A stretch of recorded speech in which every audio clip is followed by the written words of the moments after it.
la traducción, aquí vemos este esquema, vemos acá el núcleo, aquí ya vemos cómo esa cadena de ARN mensajero que ya está madura está ingresando al ribosoma para que se produzcan las proteínas. Entonces, cada ARN Profe, no mensajero, escucho nada. ¿no escuchan, chicas? ¿Ahí me escuchan? Sí. Ah, bueno, voy a tratar de poner acá. Bueno, como iba, cada ARN de transferencia, miren acá, que como les decía, el mensajero es lineal. Miren cómo es el de transferencia.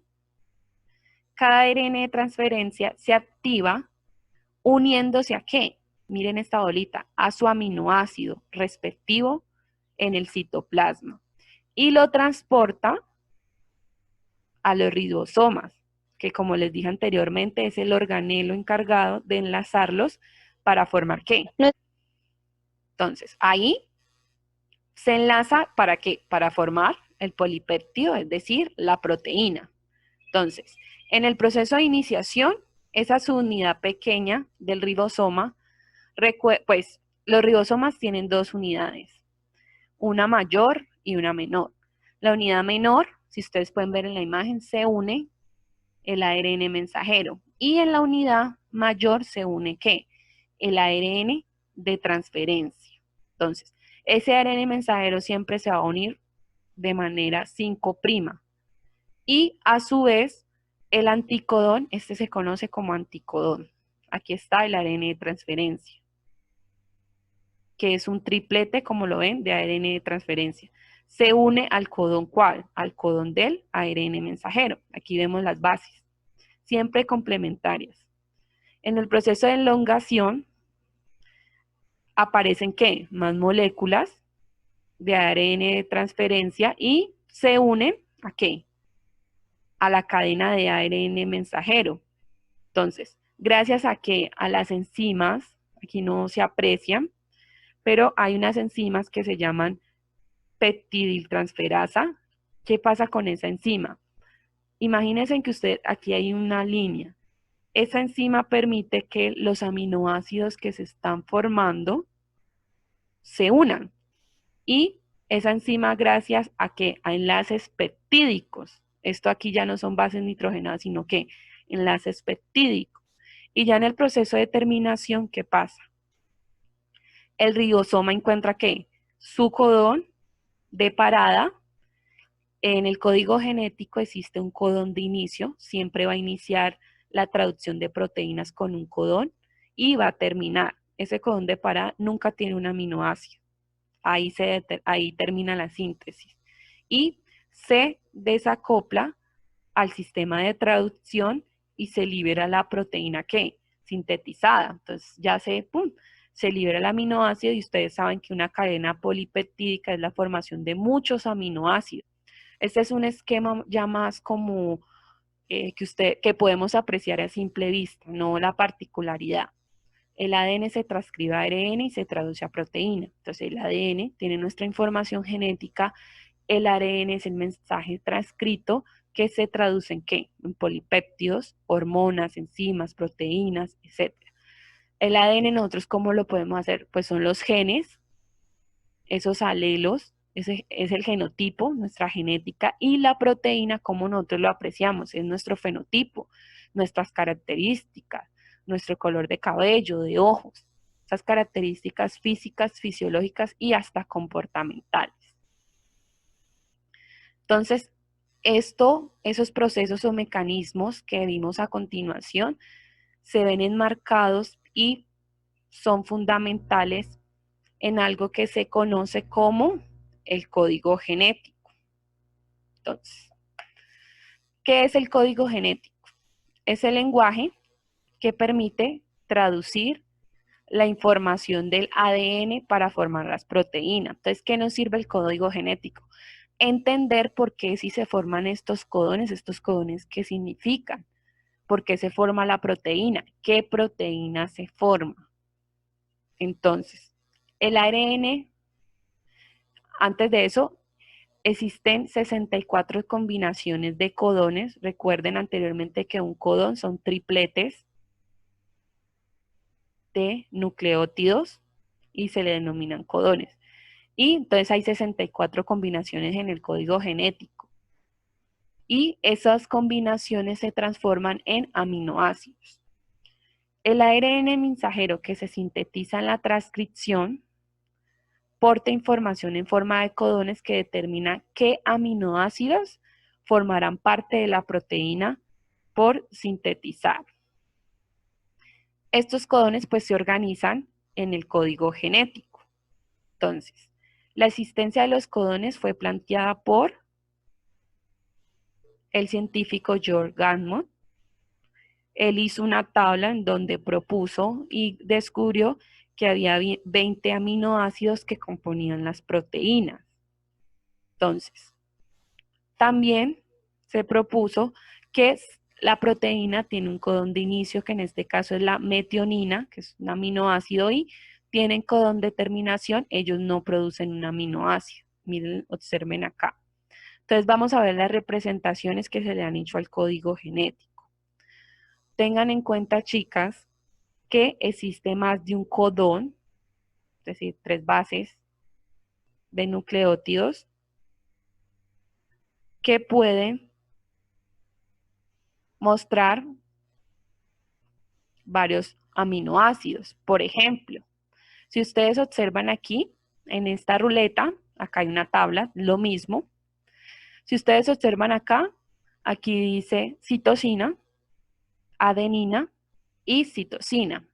Este codón traduce el aminoácido histidina, pero no solo este codón la traduce esta proteína, sino también el codón citosina, adenina y uracilo.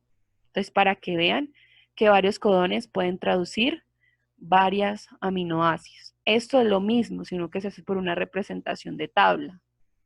Y abreviaciones para leer el mensaje, digámoslo así. Pero es más fácil el del solecito. Sí, es más sencillito, me parece más sencillo. ¿Cuánto queda? Bueno, yo creo que terminamos. Voy a mostrarle un ejemplo. Anteriormente en el ADN, ARN, en esa guía, yo les puse una pregunta de selección múltiple y muchos la colocaron incorrecta. ¿Qué consistía esa pregunta y qué es lo que vamos a hacer ahora? Aquí nos piden que observen la secuencia de ADN. Mire, esto es una hebra. A partir de ella, ¿qué debemos de hacer? Predecir la secuencia de codones del ARN mensajero. Y los aminoácidos, como ustedes ven aquí en la ruletica, como dice Valeria, se forman. Entonces, ¿cómo uno hace eso? A ustedes le dan una hebra de ADN. Si a ustedes les llegan a dar la hebra ya en el mensajero, mucho más sencillo. Van a la ruleta y buscan qué codón pertenece y qué aminoácido es. Entonces, a ti te dan esta cadena de ADN. Recuerda que el ADN tiene timina, pero el ARN no. Esa timina es reemplazada por el uracilo. Cuando tú tienes timina, tú no vas a poner acá uracilo, porque eso no existe en el ARN mensajero. ¿Tú qué pones? Adenina. Como adenina, su cadena complementaria es timina, y como no hay timina en el ARN mensajero, ¿cuál es la complementaria de la adenina? El uracilo. Y de la citosina es guanina. Entonces, guanina, citosina, timina, adenina, Se ponen adenina, los pares. uracilo. Dime. Se ponen los pares. Ajá, eso, la cadena complementaria. Recuerden que el ADN tiene su cadena complementaria. Adenina con guanina, perdón, guanina con citosina, adenina con timina. En el caso del uracilo, adenina, uracilo, guanina, citosina. Entonces así tú vas formando tus codones. Entonces, tú ya teniendo esto, por ejemplo, el AUG, sabes que siempre buscas aquí en la ruleta A, U, G, es la metionina. Ese aminoácido es el codón de inicio. Siempre se empieza la traducción de una proteína con este aminoácido. Y tú buscas los demás codones en la ruleta y así les vas dando los nombres. Yo aquí se los abrevié y aquí se los puse completo. Este último codón, porque ustedes recuerdan, siempre, pues, cuando ya la proteína ya se sintetizó, ya pues sale del ribosoma, ya se forma el polipéptido. Entonces, siempre va a haber unos codones de terminación que no van a traducir aminoácidos. Entonces, usted los busca, en este caso acá aparece como que stop. Entonces, ¿cuál era? UAG. Entonces, UAG. Entonces, ahí ya el polipéptido se va a salir del ribosoma y se va a formar. Entonces, ya para terminar todo esto, se creó el dogma central de la biología molecular. Esto inicialmente lo propuso Crick. Él propuso este dogma en donde decía, este principio, que la información viaja del ADN a la proteína de manera que unidireccional, lo cual significaba que el genotipo determina el fenotipo, pero las proteínas no podrían determinar al genotipo, pues no envían ¿qué? Información al ADN. Esto fue un dogma que todavía se sigue trabajando, pero ese dogma en 1970 tiene unas modificaciones, ya que empiezan a aparecer una enzima llamada transcriptasa inversa y los famosos priones. Entonces el dogma se modifica. Un científico llamado Baltimore gana un premio Nobel, ya que descubre la enzima transcriptasa inversa. Esta enzima se encuentra ¿en dónde? En esos virus tumorales de ARN. Entonces, los virus que requieren esa transcriptasa se denominan retrovirus. ¿Y qué pasa con ellos? Como acá lo dice, transcripción inversa. Se transcribe el ADN de la célula a partir del ARN. Entonces les voy a dar un ejemplo.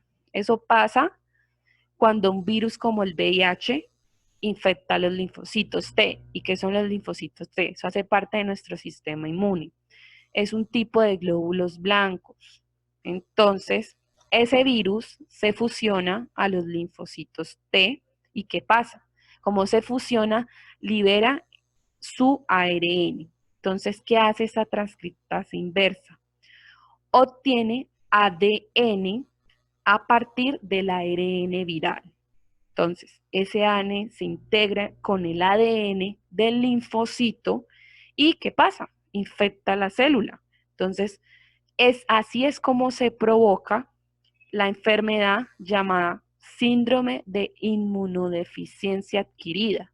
Por eso, los linfocitos o los glóbulos blancos se infecta y ¿qué pasa con nuestro cuerpo? Como ya no se generan anticuerpos, nuestro sistema queda expuesto a cualquier enfermedad. Entonces eso es lo que pasa con las personas que tienen SIDA. Ellos no mueren tal por la enfermedad, sino que como su sistema inmune quedó desprotegido, cualquier enfermedad que les da les puede producir la muerte, una gripa, porque no tienen anticuerpos y sus linfocitos T no están actuando para eliminar esos virus, bacterias o hongos que atacan el cuerpo. Otra excepción del dogma son los priones. Los priones son agentes infecciosos que están conformados solo de proteínas.